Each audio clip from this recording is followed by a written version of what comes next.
excited about this video. A lot of you guys asked for this, and it is my favorite books about nature, specifically nonfiction books about nature. Maybe I'll do a fiction book version of this, let me know. But I'm gonna start off with some books that kind of get you into nonfiction if you're interested in it.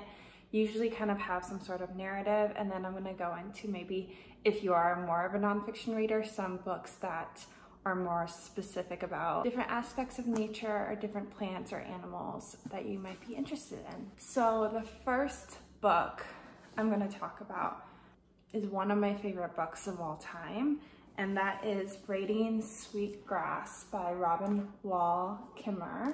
And she is part of the Potawatomi tribe, and she is also a scientist and a professor and studies plants. This book is like something I've never read before.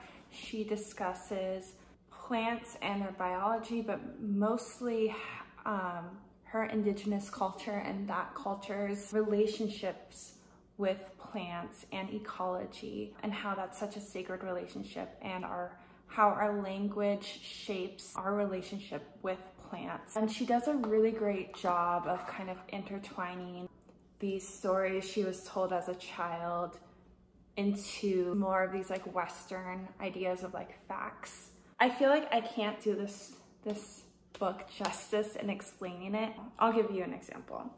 There is a story of three sisters. This tribe would grow corn, squash, and beans together. And she told the story of these three sisters, which is the corn and the squash and the beans, and how they kind of help each other. But then she would also give kind of like the scientific facts of like nitrogen fixing plants, and how one plant can kind of grow up faster than the other, which helps the others, and kind of like the science behind it, but also this like kind of spiritual story. So I think this is a great book if you, really for anyone, but especially if you are interested in ecology, if you're interested in indigenous culture or any kind of spirituality, and kind of getting more in touch with spirituality, maybe not based on any sort of specific religion, but it's more like spiritual in that sense. Also, the audiobook is really great. Her voice is very soothing. I don't think I can do this book justice. Just read it, and just trust me and read it. All right, so this next one is actually a series, but I would also recommend this to anyone who is kind of interested in learning about nature, but kind of likes that more of a storytelling or a narrative. And that is the Inner Life of series. This one is the one I have physically. It's the Inner Life of Animals. But the one I liked the most was the Inner Life of Trees. And just to give you kind of a snippet of what kind of you're getting into, is kind of talking about how trees use like mushrooms to kind of talk to each other, and how there's a whole like root system that is so complicated, and how they actually give each other nitrogen or glucose when other trees want or need it. Trees that they're related to that are younger and aren't getting sunlight are being helped out through this root system, which is like so interesting. Peter Wollman, I can't say any words at all, but he has a way of writing nonfiction that kind of makes you feel like you're reading a fiction book. So that's why I think this is such a great book. Then in Hidden Life of Animals, he talks about crows' intelligence. He talks about grief that animals feel when they feel shame. He goes through a lot of different kind of human emotions that animals feel, like gratitude and things like that. If you're just getting into nonfiction and wanting kind of an animal lover, it's a great book for that. So it's Hidden Life of Trees, Hidden Life of Animals. I think the last one, which I have not read yet, so I can't say for sure if it's good, but he's a pretty great author. I believe is Hidden Life of nature, but I'll put it here. And you'll see if I'm wrong or not. So I'm a huge whale lover. So I have 2 books about whales. So the first whale book I have is more of a coffee table book. And I think it's just beautiful. And Chai is just giving us some great water sounds by drinking water. It's Whales, an Illustrated Celebration by Kelsey Osseed. I am so sorry. Every single author, I will probably mispronounce your name. But I love this book because it has, obviously, these illustrations are beautiful. Not only are these illustrations just really beautiful to look at, but this is one of my favorite. It's kind of talking about whale, or specifically humpback whale hunting methods. It is very scientifically accurate. I think it's very approachable, but also being extremely accurate and giving you a lot of information. So if you love whales like I do, this is an amazing book. I've not really heard anyone talk about this one, but I have very specific interests. If you know someone who likes whales, or this is even readable, I would say like 12-ish years old, maybe younger if their parents are gonna read it to them. But it's very approachable, it's beautiful if it's on your coffee table. I have it down here on my bookshelf. It's just like an awesome, if you open it up, beautiful, love it. We love it. So I think this is a good transition book from being more approachable to more specific interests. I do think this is an approachable book, but I don't know if everyone likes whales as much as I do. My dog is chewing a bone. This book is A Breath of a Whale by Lee Caldes. And this is what it looks like. The Science and Spirit of Pacific Ocean Giants.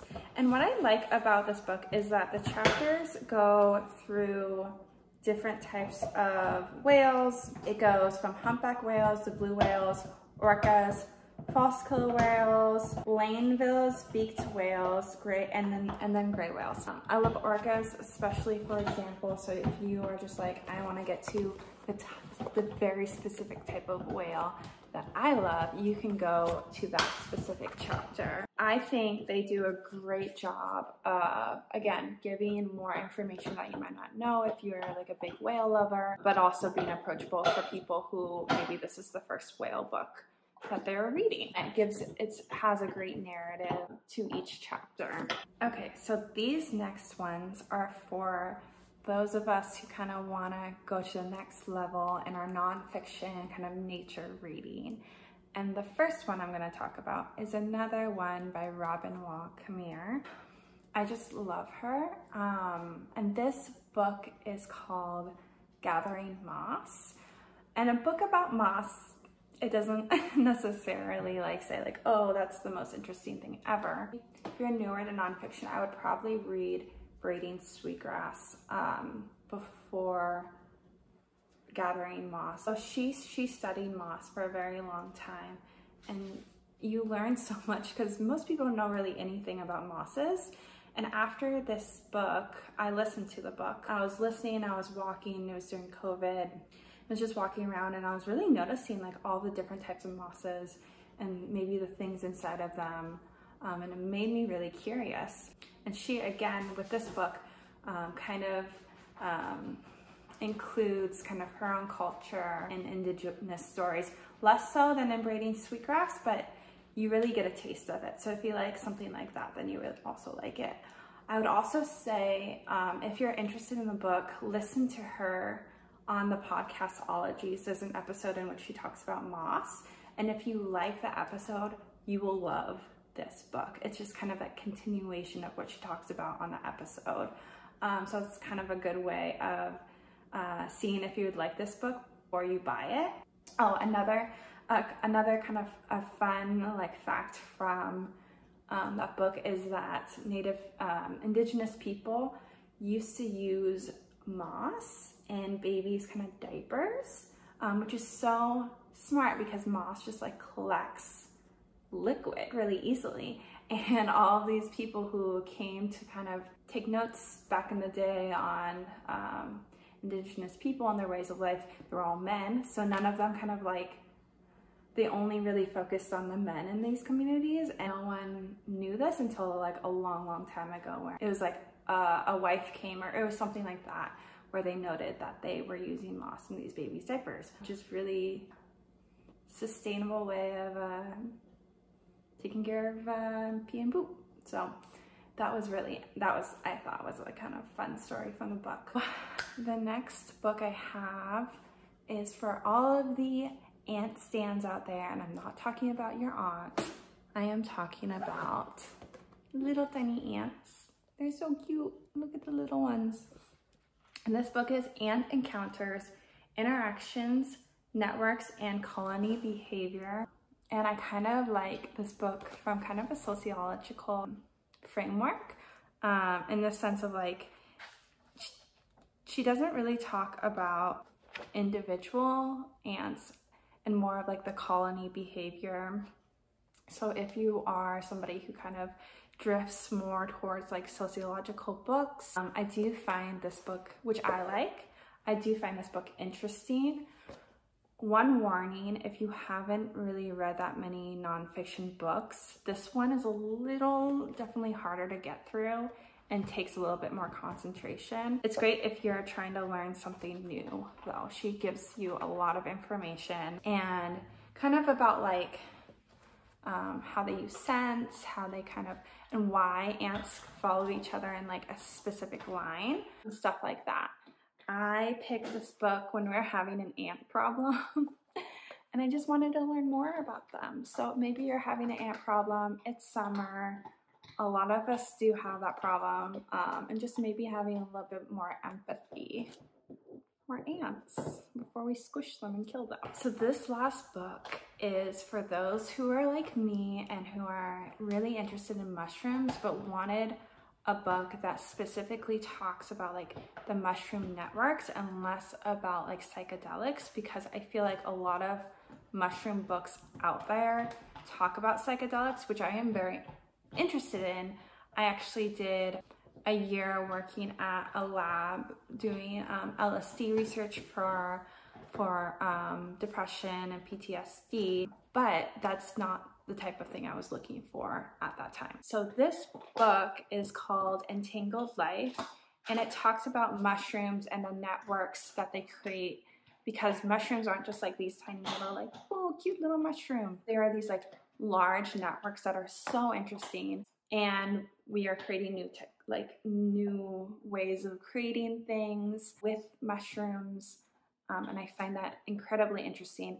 Again, this book is a little bit harder to get through, so I wouldn't recommend it as first nonfiction read.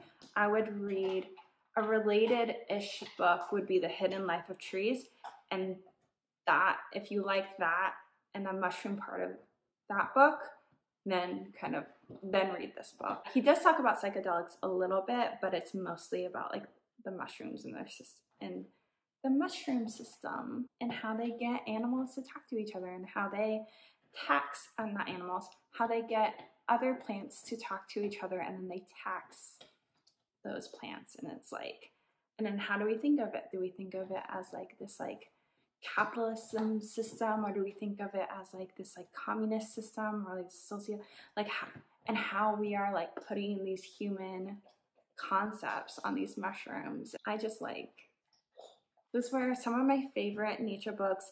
Tell me your favorite, give me some recommendations. I love reading about plants and animals, so please like, comment, and subscribe, and I'll see you later.